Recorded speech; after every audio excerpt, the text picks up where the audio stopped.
ಎಲ್ಲರಿಗೂ ನಮಸ್ಕಾರ. ಆರು ರುಚಿಗಳು ಬೈ ಮಾನಸ ಚಾನೆಲ್‌ಗೆ ಸ್ವಾಗತ. ಇವತ್ತು ನಾನು ಪಿಜ್ಜಾ ದೋಸೆ ಮತ್ತು ಪನ್ನೀರ್ ದೋಸೆ ಹೇಗ್ ಮಾಡೋದು ಅಂತ ತೋರಿಸ್ತಾ ಇದ್ದೀನಿ.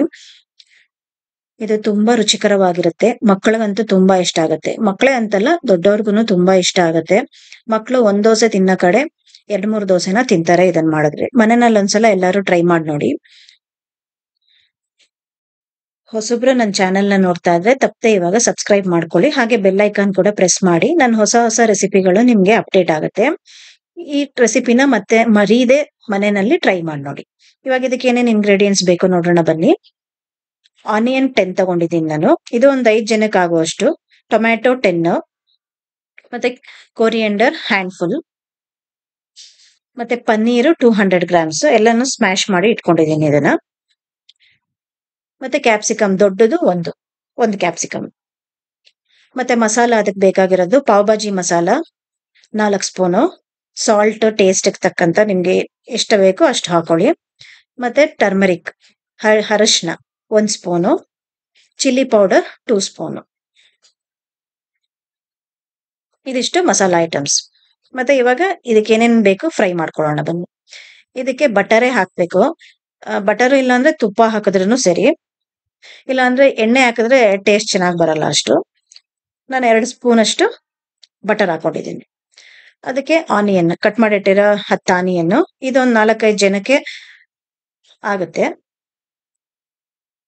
ಎಲ್ಲಾನು ಹಾಕೊಂಡು ಸ್ವಲ್ಪ ಅದೊಂಚೂರು ಸ್ಮೆಲ್ ಹೋಗೋ ತನಕ ಒಂಚೂರು ಫ್ರೈ ಮಾಡ್ಕೊಳ್ಳಿ. ಸ್ವಲ್ಪನೇ ಒಂಚೂರು ಫ್ರೈ ಮಾಡ್ಕೊಳ್ಳಿ. ಆಮೇಲೆ ಮತ್ತೆ ಇದ್ರ ಜೊತೆಗೆ ಕ್ಯಾಪ್ಸಿಕಮ್ ಕೂಡ ಆಡ್ ಮಾಡ್ಕೊಂಡು ಅದನ್ನ ಒಂಚೂರು ಫ್ರೈ ಮಾಡ್ಕೊಳ್ಳಿ. ತುಂಬಾ ಜಾಸ್ತಿ ಏನ್ ಬೇಡ, ಸ್ವಲ್ಪ ಫ್ರೈ ಮಾಡ್ಕೊಳ್ಳಿ. ಆಮೇಲೆ ಅದಕ್ಕೆ ಒಂದ್ ಸ್ವಲ್ಪ ಸಾಲ್ಟ್ ಹಾಕಿದ್ರೆ ಸ್ವಲ್ಪ ನೀರ್ ಬಿಟ್ಕೊಂಡು ಅದು ಒಂದ್ ಸ್ವಲ್ಪ ಚೆನ್ನಾಗಿ ಬೇಯುತ್ತೆ. ಅದಕ್ಕೇನೆ ಹಾಫ್ ಸ್ಪೂನ್ ಸಾಲ್ಟ್ ಹಾಕೊಂಡು ಫ್ರೈ ಮಾಡ್ಕೊಳ್ಳಿ. ಮತ್ತೆ ಕಟ್ ಮಾಡಿಟ್ಟಿರೋ ಟೊಮ್ಯಾಟೊ ಅದನ್ನು ಹಾಕೊಂಡು ಫ್ರೈ ಮಾಡ್ಕೊಳ್ಳಿ ಚೆನ್ನಾಗಿ. ಟೊಮ್ಯಾಟೊ 10 ಟೊಮ್ಯಾಟೋಸ್ ಕಟ್ ಮಾಡಿ ಇಟ್ಟಿದ್ದೀನಿ ನಾನು. ಆ 10 ಟೊಮ್ಯಾಟೋಸ್ನು ಹಾಕೋತಾ ಇದ್ದೀನಿ. ಇದನ್ನು ಸ್ವಲ್ಪ ಚೆನ್ನಾಗಿ ಫ್ರೈ ಮಾಡ್ಕೊಳ್ಳಿ. ಇದಕ್ಕೂ ಸ್ವಲ್ಪ ಸಾಲ್ಟ್ ಹಾಕೊಂಡ್ರೆ ನಿಮ್ಗೆ ಚೆನ್ನಾಗಿ ಬೇಗ ಸ್ಮ್ಯಾಶ್ ಆಗುತ್ತೆ. ಟೊಮೆಟೊ ಬೇಗ ಬೇಯುತ್ತೆ ಒಂದ್ ಸ್ವಲ್ಪ ಸಾಲ್ಟ್ ಹಾಕೊಂಡ್ರೆ. ಚಿಕ್ಕ ಸ್ಪೂನಲ್ಲಿ 2 ಸ್ಪೂನ್ ಸಾಲ್ಟ್ ಹಾಕೋತಾ ಇದ್ದೀನಿ ಇವಾಗ ನಾನು. ಯಾಕೆಂದ್ರೆ ಟೊಮೆಟೊ ಚೆನ್ನಾಗಿ ಬೇಯುತ್ತೆ ಅಂತ ಅಂದ್ಬಿಟ್ಟು ಬೇಗ ಕುಕ್ ಆಗುತ್ತೆ. ಅದಕ್ಕೇನೆ 2 ಸ್ಪೂನ್ ಸ್ಮಾಲ್ ಸ್ಪೂನಲ್ಲಿ 2 ಸ್ಪೂನ್ ಸಾಲ್ಟ್ ಹಾಕೋತಾ ಇದ್ದೀನಿ. ಹಾಕೊಂಡು ಸ್ವಲ್ಪ ಚೆನ್ನಾಗಿ ಅದನ್ನು ಫ್ರೈ ಮಾಡ್ಕೊಳ್ಳಿ. ಟೊಮೆಟೊ ಎಲ್ಲ ಸ್ವಲ್ಪ ಫ್ರೈ ಆದ್ಮೇಲೆ ಅದಕ್ಕೆ ಸ್ವಲ್ಪ 1 ಸ್ಪೂನ್ ಅಷ್ಟು ಅರಿಶಿನ 1 ಸ್ಪೂನ್ ಅರಿಶಿನ ಹಾಕೊಳ್ಳಿ. ಅರಿಶಿನ ಹಾಕೊಂಡು ಅದನ್ನ ಸ್ವಲ್ಪ ಅರಿಶಿನದ ಒಂದ್ ಸ್ವಲ್ಪ ಹಸಿ ಸ್ಮೆಲ್ ಹೋಗೋ ತನಕ ಅದನ್ನ ಒಂಚೂರು ಚೆನ್ನಾಗಿ ಫ್ರೈ ಮಾಡ್ಕೊಳ್ಳಿ. 1 ನಿಮಿಷ ಫ್ರೈ ಆದ್ಮೇಲೆ ಅದನ್ನ ಸ್ಮ್ಯಾಶರ್ ತಗೊಂಡು ನೀವು ಸ್ಮ್ಯಾಶ್ ಮಾಡ್ಕೊಳ್ಳಿ. ಆನಿಯನ್ ಟೊಮೆಟೊ ಒಂಚೂರು ಸ್ಮ್ಯಾಶ್ ಆದ್ರೆ ಎಲ್ಲ ಒಂದಕ್ಕೊಂದು ಚೆನ್ನಾಗಿ ಹೊಂದ್ಕೊಳ್ಳುತ್ತೆ. ಎಲ್ಲ ಹೊಂದ್ಕೊಂಡ್ರೆ ಸ್ವಲ್ಪ ಟೇಸ್ಟ್ ಇನ್ನೂ ಚೆನ್ನಾಗಿ ಬರುತ್ತೆ. ಅದಕ್ಕೆ ಈ ತರ ಸ್ವಲ್ಪ ಚೆನ್ನಾಗಿ ಸ್ಮ್ಯಾಶ್ ಮಾಡ್ಕೊಳ್ಳಿ ಎಲ್ಲಾನು. ಸ್ಮ್ಯಾಶ್ ಎಲ್ಲ ಮಾಡಾದ್ಮೇಲೆ ಅದಕ್ಕೆ ಏನೇನ್ ಮಸಾಲ ಬೇಕು ಇವಾಗ ಹಾಕೋಣ ಬನ್ನಿ. ಪಾವ್ ಭಾಜಿ ಮಸಾಲ 4 ಸ್ಪೂನ್ ಪಾವ್ ಭಾಜಿ ಮಸಾಲ ಹಾಕೊಳ್ಳಿ.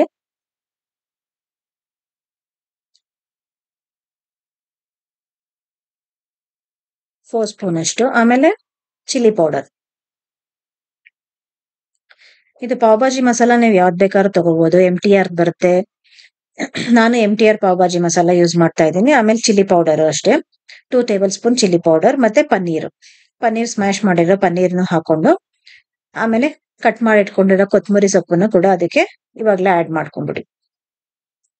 ಕೊತ್ತಂಬರಿ ಸೊಪ್ಪು ಹಾಕೊಂಡು ಎಲ್ಲ ಚೆನ್ನಾಗಿ ಮಿಕ್ಸ್ ಮಾಡ್ಕೊಳ್ಳಿ.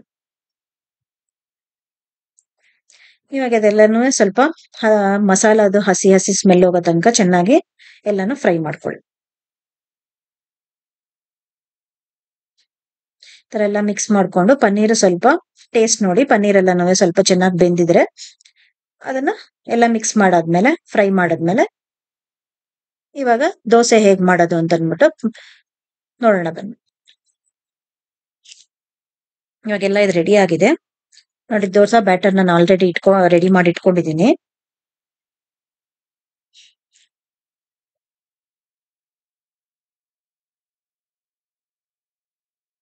ನೋಡಿ ಇಷ್ಟು ಥಿಕ್ನೆಸ್ ಇದ್ರೆ ಸಾಕು. ಇವಾಗ ದೋಸೆನೆಲ್ಲ ಈ ತರ ಹಾಕೊಂಡು ದೋಸೆ ಮಾಡ್ಕೊಂಡು ಅದಕ್ಕೆ ಬಟರ್ನ ಹಚ್ಚಬೇಕು. ಇದಕ್ಕೆ ಸ್ವಲ್ಪ ಬಟರ್ ಜಾಸ್ತಿನೇ ಹಿಡಿಯುತ್ತೆ. ಬಟರ್ ಸ್ವಲ್ಪ ಜಾಸ್ತಿ ಹಾಕಿದ್ರೆ ಟೇಸ್ಟ್ ಕೂಡ ತುಂಬಾ ಚೆನ್ನಾಗಿರುತ್ತೆ. ನೋಡಿ ಈ ತರ ಬಟರ್ನ ಅಪ್ಲೈ ಮಾಡ್ಕೊಳ್ಳಿ ಅದ್ರ ಮೇಲೆ. ಎಲ್ಲ ಕಡೆ ಚೆನ್ನಾಗಿ ಬಟರ್ನ ಹಾಕೊಳ್ಳಿ. ಇವಾಗ ನಾವು ಮಾಡ್ಕೊಂಡಿಟ್ಟಿರೋ ಪಲ್ಯನ ಅದಕ್ಕೆಲ್ಲ ಹಾಕೊಳ್ಳಿ. ದೋಸೆ ಮೇಲೆ ಚೆನ್ನಾಗಿ ಎಲ್ಲ ಕಡೆನೂ ಈ ತರ ಹಾಕೊಳ್ಳಿ. ಇವಾಗ ಪನ್ನೀರ್ ದೋಸೆ ರೆಡಿ ಆಗಿದೆ. ಇದಕ್ಕೆ ಪುದೀನ ಚಟ್ನಿ ಮಾಡ್ಕೊಂಡು ಕೂಡ ನೀವು ಸರ್ವ್ ಮಾಡ್ಕೋಬಹುದು. ಇದಕ್ಕೇನೆ ಈ ಮಸಾಲಾಗೆನೆ ನೀವು ನೂಡಲ್ಸ್ ಕೂಡ ಹಾಕಿದ್ರೆ ನೂಡಲ್ಸ್ ದೋಸೆ ಅನ್ಸುತ್ತೆ ಅದು. ಆಮೇಲೆ ಇದಕ್ ಬೇಕು ಅಂದ್ರೆ ಆಲೂಗೆಡ್ಡೆ ಸ್ಮ್ಯಾಶ್ ಮಾಡ್ಕೊಂಡು ನೀವು ಆಲೂಗೆಡ್ಡೆ ಹಾಕೋಬಹುದು. ಆಲೂಗೆಡ್ಡೆ ಹಾಕೊಂಡ್ರು ಅದು ಮೈಸೂರು ಮಸಾಲಾ ದೋಸೆ ತರ ಟೇಸ್ಟ್ ಬರುತ್ತೆ. ಇವಾಗ ಇದನ್ನು ಪನ್ನೀರ್ ದೋಸೆ ಮಾಡ್ಕೊಂಡಿದೀವಿ. ಇದಕ್ಕೆ ಪುದೀನ ಚಟ್ನಿ ಮಾಡ್ಕೊಂಡು ಸರ್ವ್ ಮಾಡಿದ್ರೆ ಟೇಸ್ಟ್ ಚೆನ್ನಾಗಿರುತ್ತೆ. ನಾರ್ಮಲ್ ಚಟ್ನಿ ಮಾಡಿದ್ರೆ ಅದು ಅಷ್ಟು ಟೇಸ್ಟ್ ಚೆನ್ನಾಗಿ ಬರಲ್ಲ. ಅದಕ್ಕೆ ನಾನು ಪುದೀನ ಚಟ್ನಿ ಮಾಡ್ಕೊಂಡಿದ್ದೀನಿ. ಅದ್ರ ಜೊತೆ ಇವಾಗ ಸರ್ವ್ ಮಾಡ್ತಾ ಇದ್ದೀನಿ. ಇವಾಗ ಪಿಜ್ಜಾ ದೋಸೆ ಹೇಗ್ ಮಾಡೋದು ಅಂತ ನೋಡೋಣ ಬನ್ನಿ. ಅದನ್ನು ಅಷ್ಟೇ ಸೇಮ್ ಇದೇ ತರ ದೋಸೆನ ಹೆಂಚ್ ಮೇಲೆ ಹಾಕೊಳ್ಳಿ. ತವಾ ಮೇಲೆ ದೋಸೆ ಹಾಕೊಂಡು ಅದಕ್ಕೂ ಸೇಮ್ ಹಾಗೇನೆ ಬಟರ್ನ ಅಪ್ಲೈ ಮಾಡ್ಕೊಳ್ಳಿ. ಸ್ವಲ್ಪ ಬಟರ್ ಜಾಸ್ತಿನೇ ಅಪ್ಲೈ ಮಾಡ್ಕೊಂಡು ನೋಡಿ ಈ ತರ ಎಲ್ಲ ಬಟರ್ ಹಾಕೊಳ್ಳಿ. ಇವಾಗ ನಾವು ಮಾಡಿಟ್ಕೊಂಡಿರೋ ಪಲ್ಯನ ಪನ್ನೀರ್ ಎಲ್ಲ ಹಾಕಿ ಮಾಡಿಟ್ಕೊಂಡಿದೀವಲ್ಲ ಆ ಪಲ್ಯನೆಲ್ಲ ಫುಲ್ ಸ್ಪ್ರೆಡ್ ಮಾಡ್ಕೊಳ್ಳಿ ದೋಸೆ ಮೇಲೆ. ದೋಸೆ ಈ ತರ ಸ್ವಲ್ಪ ಕ್ರಿಸ್ಪಿ ಆಗಿ ಆದ್ಮೇಲೆ ಹಾಕೊಳ್ಳಿ. ಹಾಕೊಂಡು ಸ್ಪ್ರೆಡ್ ಮಾಡ್ಬಿಟ್ಟು ಫುಲ್ ದೋಸೆ ಫುಲ್ ಹಾಕೊಂಡು ಅದಕ್ಕೆ ನೀವು ಗ್ರೇಟೆಡ್ ಪನ್ನೀರ್ ಬರುತ್ತೆ, ಗ್ರೇಟೆಡ್ ಚೀಸ್ ಮತ್ತೆ ಪನ್ನೀರ್ ಕೂಡ ಹಾಕೋಬಹುದು. ಇನ್ನು ಎಕ್ಸ್ಟ್ರಾ ಬೇಕು ಅಂದ್ರೆ ನಿಮ್ಗೆ ಪನ್ನೀರ್ ಹಾಕೋಬಹುದು. ಗ್ರೇಟೆಡ್ ಚೀಸ್ ನ ಈ ತರ ಎಲ್ಲ ಫುಲ್ಲು ಅದ್ರ ಮೇಲೆ ಅಪ್ಲೈ ಮಾಡ್ಕೊಳ್ಳಿ. ದೋಸೆ ಫುಲ್ಲು ಹಾಕೊಳ್ಳಿ. ಹಾಕೊಂಡು ಒಂದು ಪ್ಲೇಟ್ನ ಅದಕ್ಕೆ ಮುಚ್ಚಿಟ್ಬಿಡಿ. ಸಿಮ್ಮಲ್ಲಿ ಇಟ್ಬಿಟ್ಟು ಒಂದು ಪ್ಲೇಟ್ನ ಅದಕ್ಕೆ ಮುಚ್ಚಿಟ್ಬಿಡಿ. ಯಾಕೆಂದ್ರೆ ಆ ಚೀಸ್ ಎಲ್ಲ ಸ್ವಲ್ಪ ಮೆಲ್ಟ್ ಆಗ್ಬೇಕಲ್ಲ. ಮೆಲ್ಟ್ ಆಗ್ಬೇಕು ಅಂದ್ರೆ ಅದನ್ನ ಕವರ್ ಮಾಡಿದ್ರೆ ಅದು ಚೆನ್ನಾಗಿ ಮೆಲ್ಟ್ ಆಗುತ್ತೆ. ಇಲ್ಲಾಂದ್ರೆ ಮೆಲ್ಟ್ ಆಗಲ್ಲ. ಹಾಗೆ ಚೀಸ್ ಹಂಗಿರುತ್ತೆ ಮೇಲ್ಗಡೆ. ಇವಾಗೆಲ್ಲ ಚೆನ್ನಾಗಿ ದೋಸೆ ಮೆಲ್ಟ್ ಆಗಿದೆ. ಚೀಸ್ ಎಲ್ಲಾನು ಮೆಲ್ಟ್ ಆಗಿದೆ. ಇವಾಗ ಪಿಜ್ಜಾ ದೋಸೆ ರೆಡಿ ಆಗಿದೆ. ಇದಕ್ಕೇನ್ ಚಟ್ನಿ ಬೇಡ, ಹಾಗೆ ತಿನ್ಬೋದು. ಇದನ್ನು ತುಂಬಾ ಟೇಸ್ಟಿ ಆಗಿರುತ್ತೆ. ಇವಾಗ ರುಚಿಯಾದ ಪಿಜ್ಜಾ ದೋಸೆ ರೆಡಿ ಆಗಿದೆ. ಇದನ್ನ ನೋಡಕ್ಕೂ ಅಷ್ಟೇ ತಿನ್ನೋದಕ್ಕೂ ತುಂಬಾ ಟೇಸ್ಟಿ ಆಗಿರುತ್ತೆ. ನೋಡಕ್ಕೂ ತುಂಬಾ ಚೆನ್ನಾಗಿರುತ್ತೆ. ನೋಡಿ ಎಷ್ಟು ಕಲರ್ಫುಲ್ ಆಗಿದೆ. ಮಕ್ಕಳು ನೋಡ್ತಿದ್ದಂಗೆನೆ ಅವ್ರಿಗೆ ಬಾಯಲ್ಲಿ ನೀರ್ ಬಂದು ಒಂದ್ 2-3 ದೋಸೆನ ತಿಂದು ಖಾಲಿ ಮಾಡ್ತಾರೆ. Thank you friends. Please like, share and subscribe to my channel.